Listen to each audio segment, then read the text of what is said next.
Yo! Rapugutan, primero encuentro, everybody make some motherfucking noise!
Yo! Rapugutan, primero encuentro. Dito tayo sa Federal KTV Bar. Everybody make some motherfucking noise! Yo, malaking shoutout syempre sa Federal KTV Bar. Yo, sa kaliwa ko, galing pa ng Kabuyaw, Laguna, para sa inyo, make some motherfucking noise para kay Kapayapaan. Yeah! Shoutout lang sa kay Erma at kay Erpat. Sa utol ko si Jeyo, sa girlfriend ko, si Trixie. Pati sa pinsan ko, si Ramax. I love you. Yo, sa kanan ko naman, galing pa ng Carmona, Etivac, para sa inyo, make some motherfucking noise para kay Igodet. Yeah!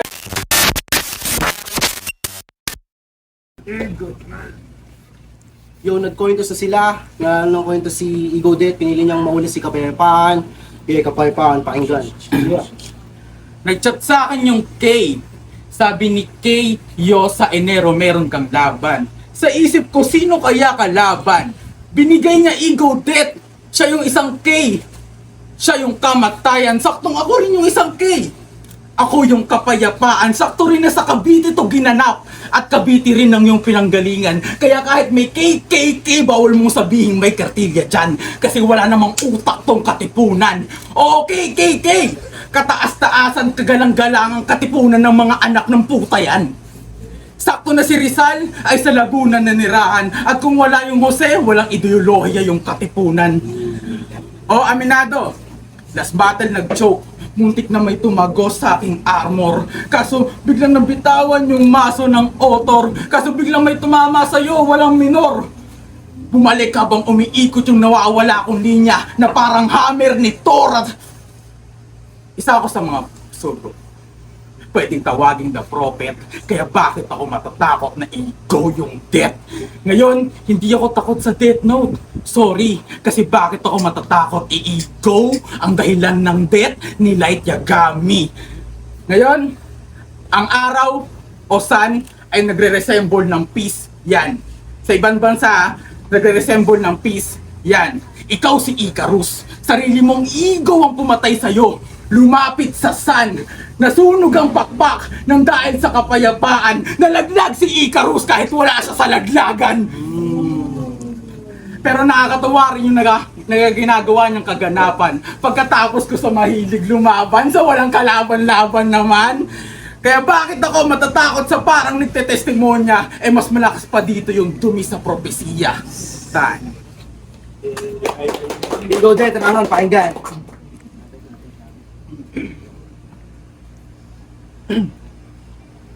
Unang salang, tiga-QC MC, aking sinagasaan.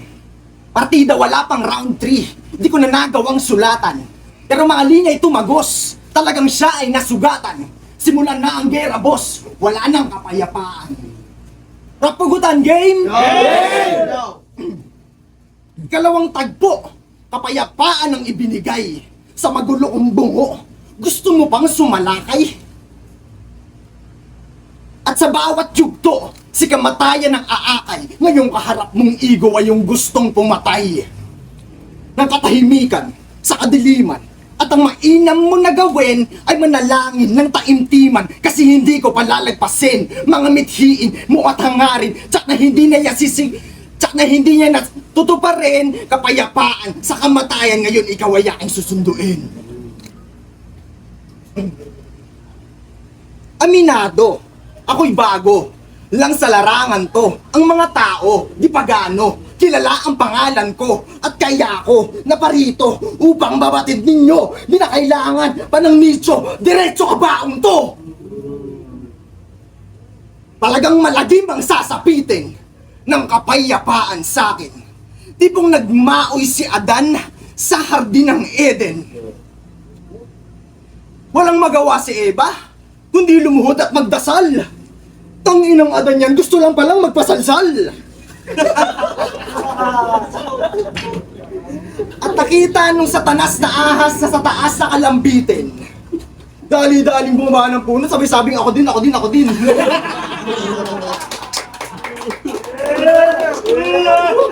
Wala na, magulo na, wala nang kapayapaan.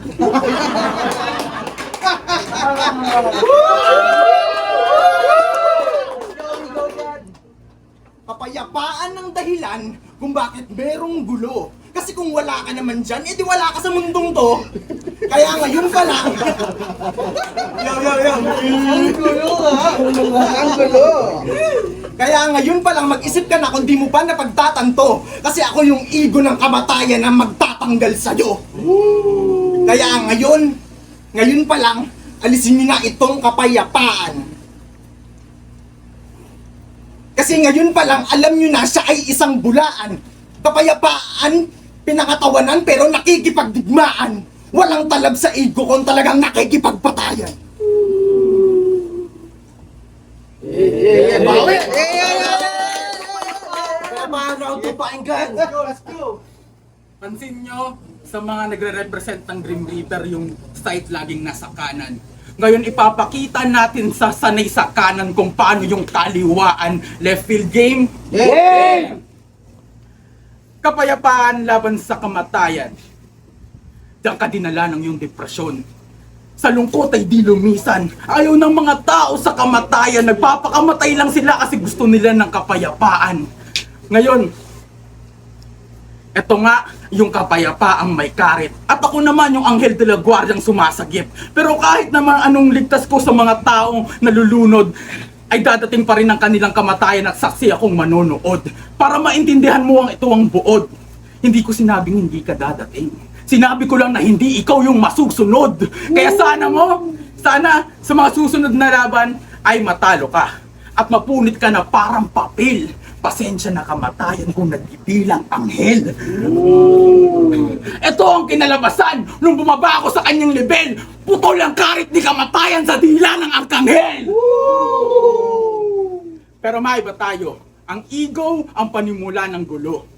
At lumalason sa utak at pumapatay sa iilan. Tulad mo, patay ka na sa utak, hinihintay na lang yung katawan. Pwede rin na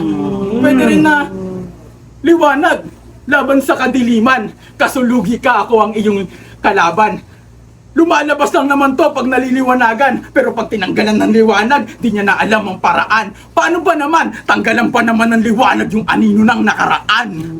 Pero ako'y nangihingi ng pasensya sa pagbali ng iyong ekspektasyon. Kasi hindi natatakot sa kamatayan yung kapayapaang naniniwala sa reinkarnasyon. At hindi ako yung hinahabol ni kamatayan, ako yung humahabol sa kanya. Kasi si kamatayan ay nabigla, malaki na kasi yung bata na nakikipaglaro lang dati sa tadhana. Ngayon, ito ang kanyang tadhanang napili nung nakikipaglaro siya sa tadhana. Ako yung referee, ito yung tanong. Paano mo ako papatayin, susunduin o hahawakan kung binura ko na ang aking pangalan sa libro ni kamatayan? Ngayon inyong nasaksihan at ating baliktarin ng kaganapan. Ngayon nakita nyo kung paano sunduin si kamatayan ng sarili niyang kapayapaan.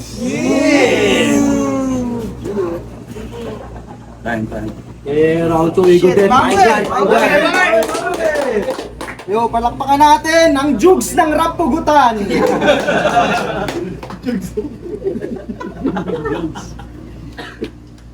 Round 2. Game, Alam ko na talaga. Dito man nanalo sa akin ngayon. Ngayon pa lang ako na siguro ang magsa-champion dito ngayon.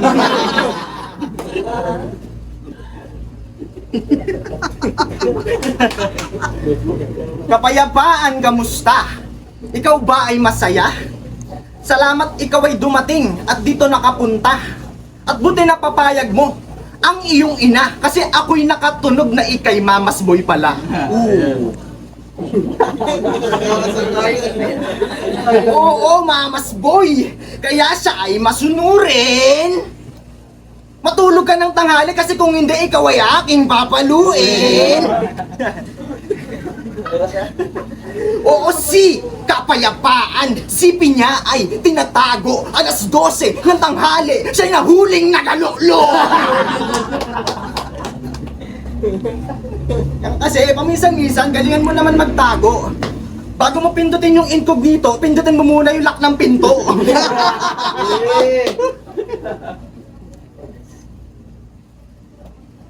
Pindutin mo muna yung lock ng pinto.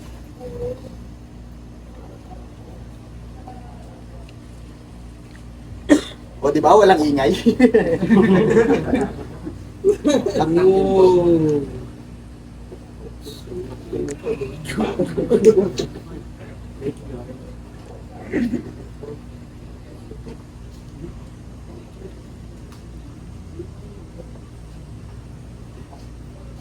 Inalil na kasi yung pinto eh.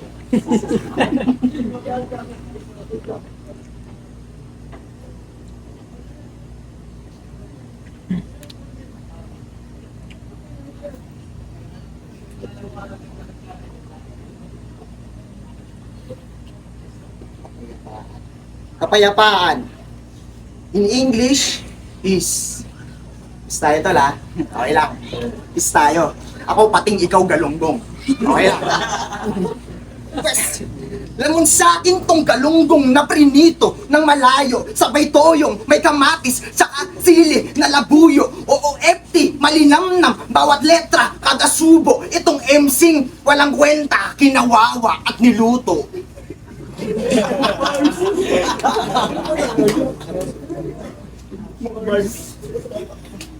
Oo, tapos na panapos itong galawang breezy, malaunos na lagunos na mukhang bonjing creepy.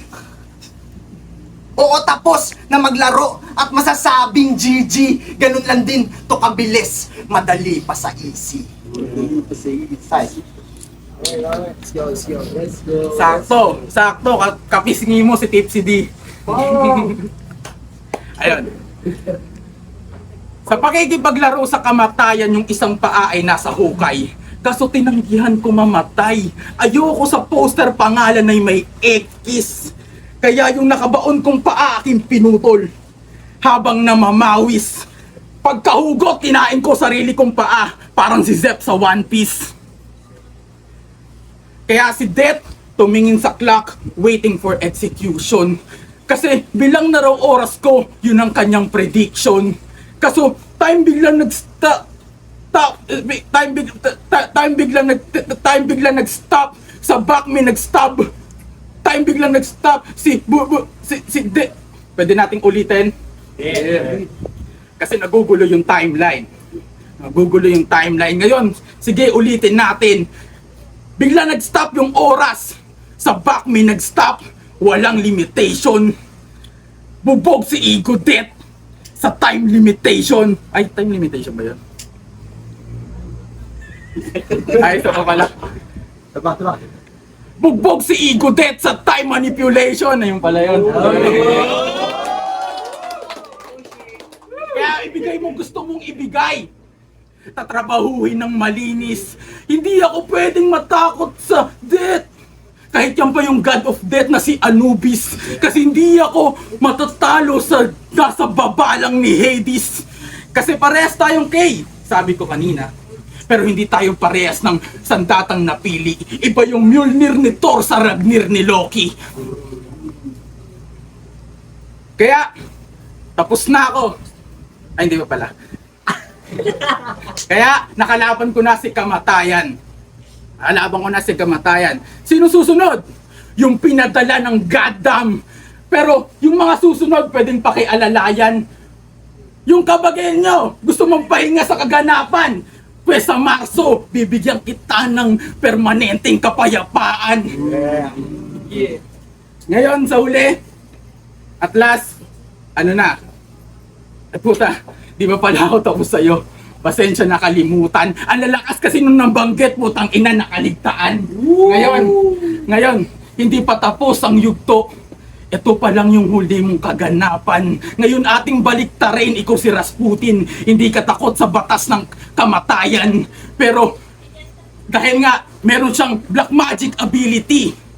Yun ang kanyang napili. Pero iba yung nangyaring tragedy. Pinagtapat mo ba naman yung nagbebend lang ng law sa nagbebend ng reality?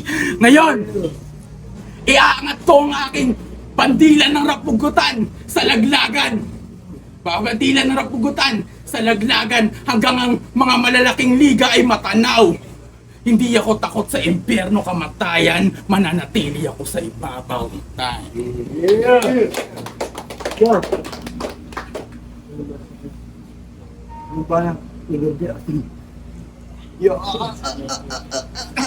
Tangin po mo kang adik. Tumigil ka nga. Mukha ang nagrarap na autistic. Yo, round 3 na. Ikatlong ikot sa ganap. Kapayapaan ng hiling sa mundong mapagpanggap. At kahit na anong daing, hindi mo to matatanggap. Kasi hindi ka magaling at di ka para sa battle rap. Kaya ngayon pa lang alam mo na dito hindi ka bagay. Mga letra mo kulang pasatasa at hindi pangkatay. Mga sulat ko malalatigo na sa kanya ay lalatay. Masakit pa to sa hangir na pamalo ng iyong nanay. Bawat hampas at hagupit sa katawan niya ay guguhit. Maaalala mo sa akin ng iyong inay na pumupunit ng iyong damit sa tuwing siya ay galit at nag-iinit. Kaya mag-sorry ka ngayon, sabihin hindi na mauulit.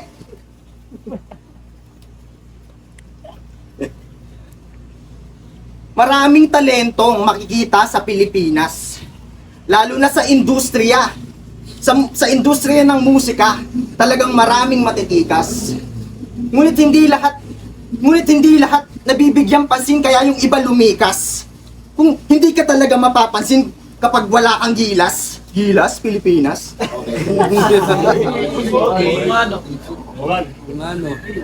Ngalan niya'y Jared Lian Casiber. Mala player ng Meralco, Jared Dillinger. Pero kahit anong score, hindi ka makakalibel. Dahil bantay sarado ka sa pahardo ng San Miguel. Woo! TBA. Okay, balik tayo sa rap. Kung gusto mo ng dikdikan ng bara sa bara, kung gusto mo ng labanan ng bara sa bara, utangin na mo, bahala ka na nga.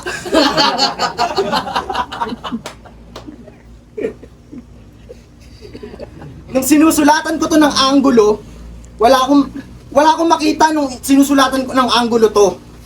Tapos nagulat na lang ako isang araw may sumulpot na video. Nung aking napanood, talagang lap trip, hagalpak ang tawa ko. Salamat sa iyo, J-Shit. Napasaya mo kami.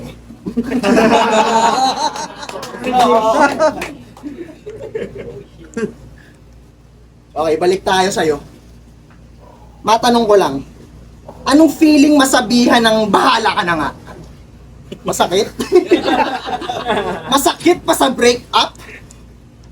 Yung feeling na magka-video call kayo ng jowa mo tapos siya ay nag-fake nap? Pero yung video na yan nag-trending. Maraming haha-react and guess what?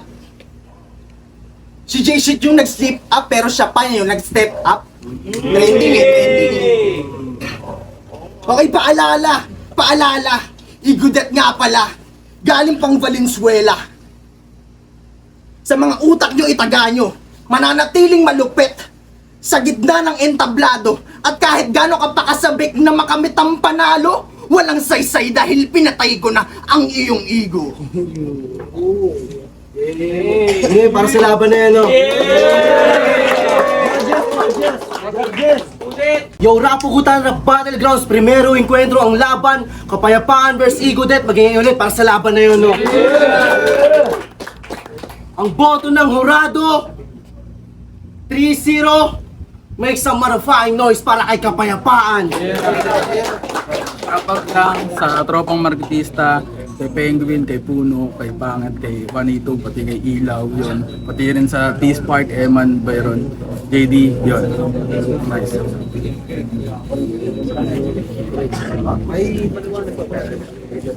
Yo, Igodet. Shoutout kay Kapayapaan, solid. Sayang nakalimutan ko yung round 2 ko pero ayos din naman. Pero bawi na lang next time. Yeah. Judge ba? Judge to? Bading! Nakabidyo ba bro? Yo, what is up? My name is MJC.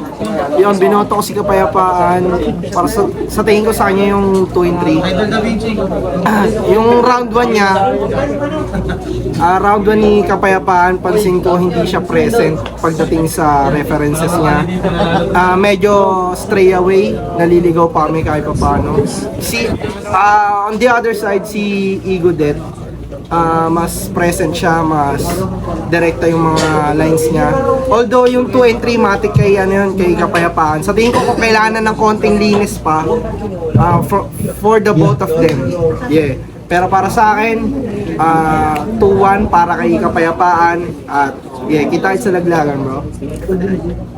Yo, ECY, honestly, ano ako mag-judge doon kasi parehas entertaining. Yung kaliwa si Kapayapaan, binigay niya yung station pagkagamit sa left field. On the other side, entertaining ginawa ni Igodet. Kung di siya nag-choke ng round 2, didikit yung laban para sa akin. Pero base na lang sa performance, paggamit ng bars, imagery, and setup ng bars, binigay ko Kapayapaan 2 and 3, pero round 1 nakuha ni Igodet yun. Grabe yung entertaining, grabe yung multis. Yun yung part na natuwa ako kay Igodet din. Dun mismo, siguro yun yung kailangan niya i-workout. Kasi ang galing niya mag-joke, nakukuha niya yung tao. Props kay Igodet, pero binoto ko round 2 and 3, Kapayapaan. So, round na guys ng 5-2-4. Pinoto ko round 1 si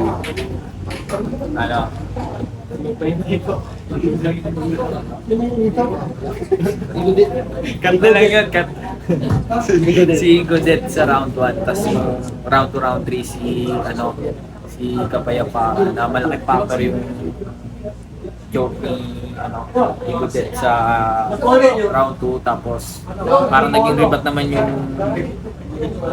round 2 ni Kapayapaan doon sa sulat ng kalaban niya. Kaya binoto ko na lang sa per round, kaya 2-1 para kay Kapayapaan. Yay!